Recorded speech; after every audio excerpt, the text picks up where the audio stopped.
마산해양신도시 개발사업 우선협상 대상자가 무자격자였다는 창원시 감사 결과를 두고 대상자인 현대산업개발이 반박했습니다. 관련 소송도 예고했습니다. 부산 경남 하회 농가들이 에콰도르의 꽃 수입에 반대하고 있습니다. 농민들은 강력 투쟁에 나섰습니다. 박종훈 경상남도 교육감이 11일 열린 신년 기자간담회에서 현 정부의 교육 정책에 대한 문제점을 꼽았습니다.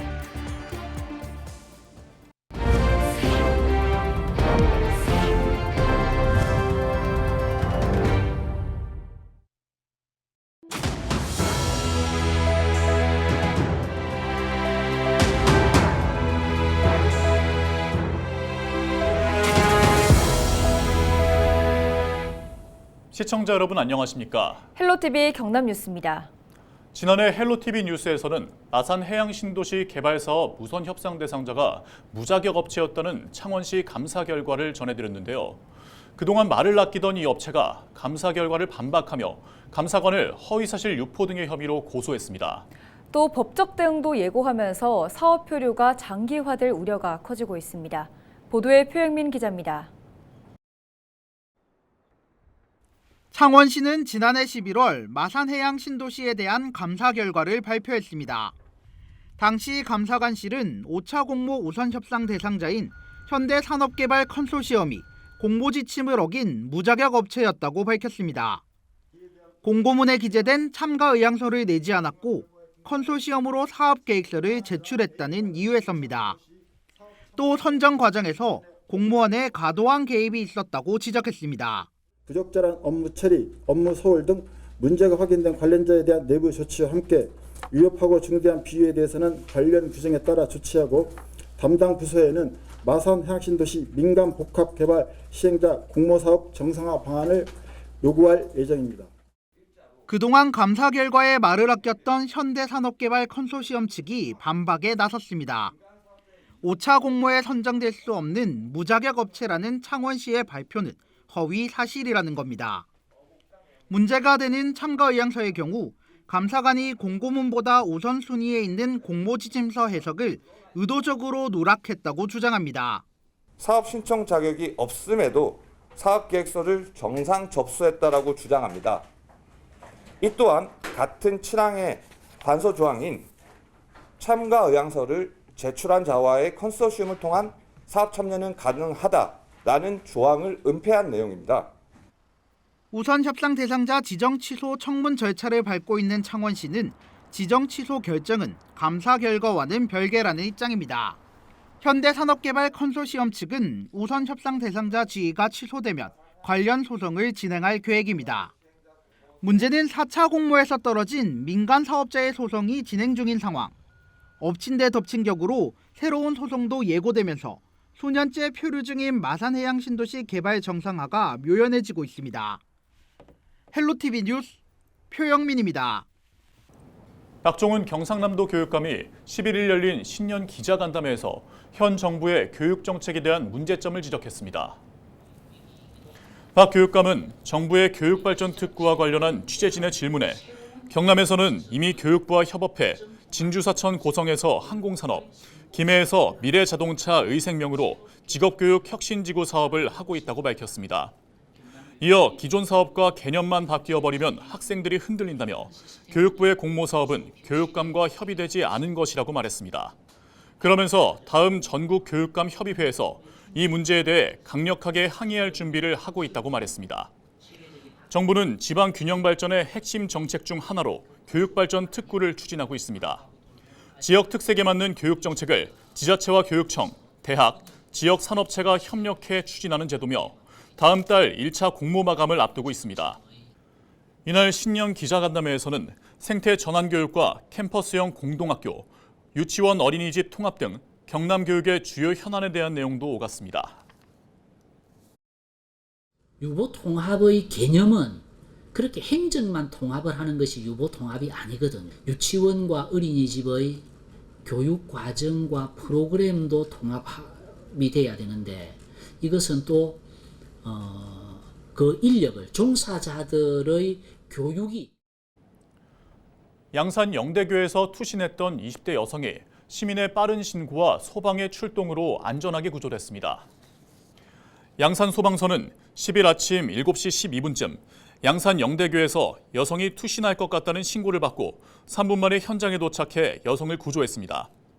당시 여성은 양산천에 빠진 상태였지만 신속하게 구조돼 병원으로 이송됐으며 생명에는 지장이 없는 것으로 전해졌습니다. 10일 오후 6시 55분쯤 합천군 청덕면의 한 돼지 사육농장에서 불이 났습니다. 불은 1시간 30분여 만에 모두 진화됐지만 돈사 3개동이 불에 타고 돼지 1000마리가 폐사했습니다. 당시 축사에는 사람이 없어 인명피해는 발생하지 않았습니다. 합천소방서는 정확한 화재 원인과 피해 규모를 조사하고 있습니다. 문준희 전 합천군수가 합천 영상 테마파크 수백억 횡령 사건과 관련해 감사원 조사를 받았습니다. 감사원은 6시간 정도 사업 추진 과정과 유착 여부 등을 조사했으며 문 전 군수는 관련 의혹을 전면 부인한 것으로 알려졌습니다. 현재 감사원은 사업 추진 과정의 위법 부당 사례를 전반적으로 살펴보고 있습니다.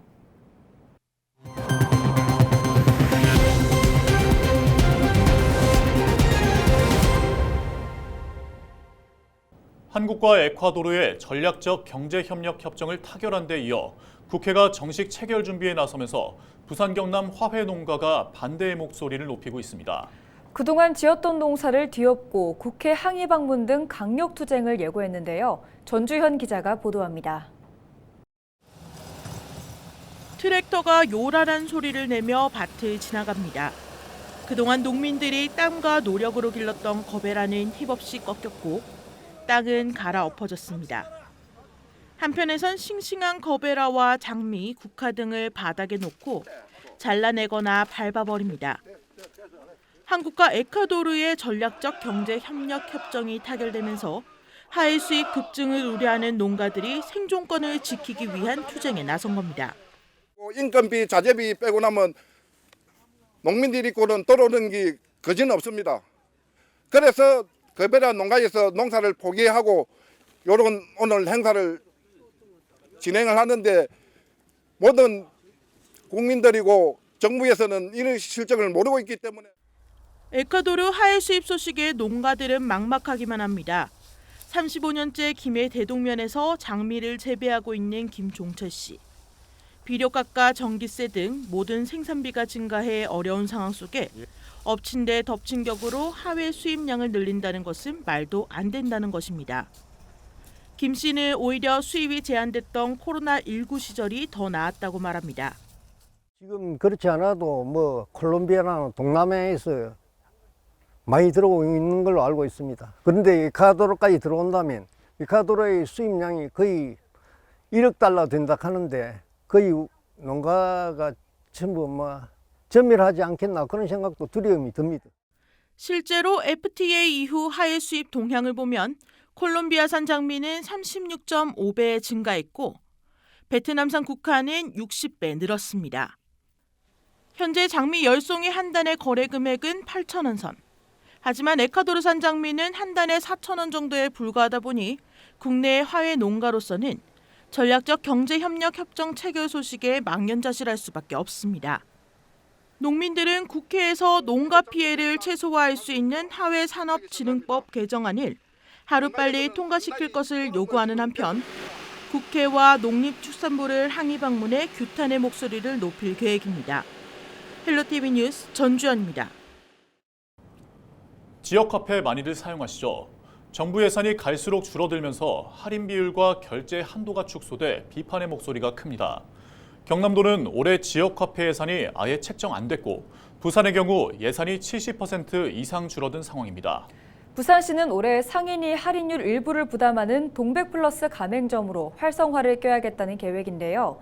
반면 지역화폐의 활성화를 막는 행위라는 비판도 나옵니다. LG헬로비전 부산방송 장보영 기자입니다. 송정해수욕장의 서프 빌리지입니다. 지난해 점포 11곳이 동백플러스 가맹점에 가입했습니다. 동백플러스는 점포에서 일부 수수료를 부담하면 소비자에게 추가 할인 혜택이 돌아가는 제도입니다. 동백플러스 가맹점에서 지역화폐인 동백전을 사용하면 기본 5% 할인에 더해 점포에서 부담하는 수수료에 따라 3%에서 10%를 할인받을 수 있습니다.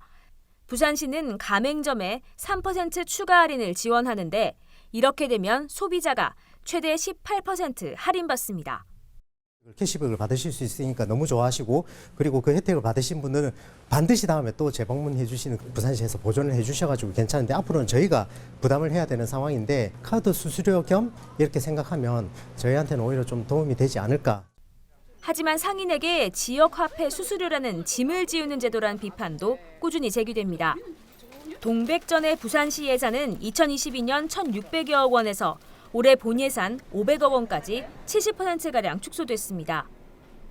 동백플러스는 부족한 예산을 가맹점에게 떠넘기는 용도라는 지적입니다. 부산 중소상공인 살리기 협회에 따르면 동백전 할인율과 충전 한도가 축소되면서 가맹점의 76%는 이용 고객과 동백전 매출이 모두 줄었습니다. 협회 측은 캐시백을 제공할 여건이 되는 상인과 그렇지 못한 상인을 갈라치기해선 안 된다며 동백플러스에 집중할 게 아니라 동백전 예산 증액에 집중해야 한다고 조언합니다. 최소 충전 금액은 한 50만 원 정도. 부산 지역에 있는 그런 사업체는 다 가능할 수 있도록 사업자들이 원하는 방식과 소비자들이 호응할 수 있는 방식을 같이 런칭화하는. 현재 동백전 가맹점 중 동백플러스에 가입한 곳은 약 0.6%에 불과합니다.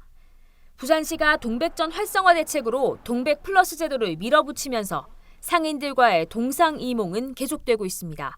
헬로티비 뉴스 장보영입니다.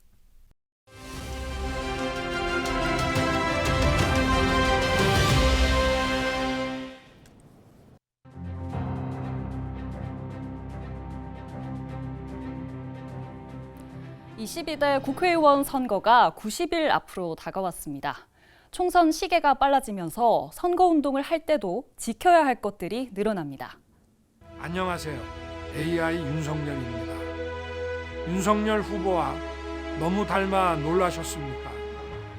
정치권 최초로 만들어진 지난 대선 때 등장했던 윤석열 대통령의 AI입니다. 딥페이크 기술을 활용한 가짜지만 진짜 후보와 같은 모습으로 유권자들과 소통했습니다.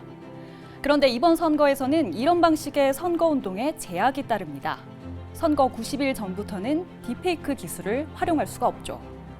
규정을 어기면 7년 이하 징역, 5천만 원 이하 벌금에 처해집니다.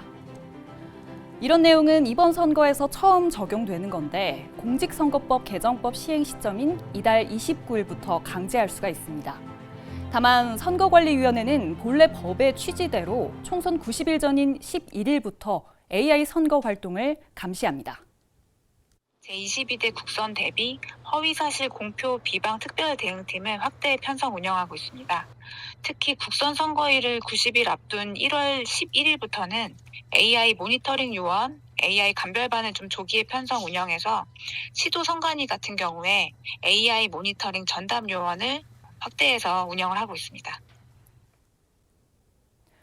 90일 전부터 금지되는 선거운동을 더 알아볼까요? 먼저 후보자가 되려는 사람은 출판 기념회를 열 수가 없습니다. 책뿐 아니라 방송이나 영화, 사진을 통한 광고도 할 수가 없죠.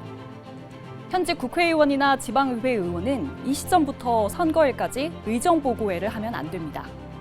선거운동만 아니라면 의정활동에 대한 문자 메시지는 전송할 수 있습니다. 이 밖에 선거에 출마할 공직자는 이날까지 사직해야 합니다. 후보자의 활동 보조인이나 투표 참관인 같은 선거 사무 관계자가 되고자 하는 경우에도 마찬가지입니다. 다만 국회의원이 국회의원에 입후보하는 경우에는 사퇴하지 않아도 됩니다. 헬로티비 뉴스 이세진입니다. 설 명절을 앞두고 제수용품과 선물용 농식품 등 먹거리 안전 특별단속이 실시됩니다. 이번 특별단속은 설을 맞아 소비가 늘어나는 농축수산물과 건강기능식품 제조 판매업소를 대상으로 실시됩니다. 주요 단속 내용은 소비기한 경과제품 조리와 판매, 규격 위반, 원산지 허위 표시 등입니다. 부산시와 경남도는 각각 오는 31일과 22일까지 특별단속을 실시할 예정입니다. 이상으로 뉴스를 마칩니다. 저희는 언제나 지역민 여러분과 함께합니다. 시청해주신 여러분 고맙습니다.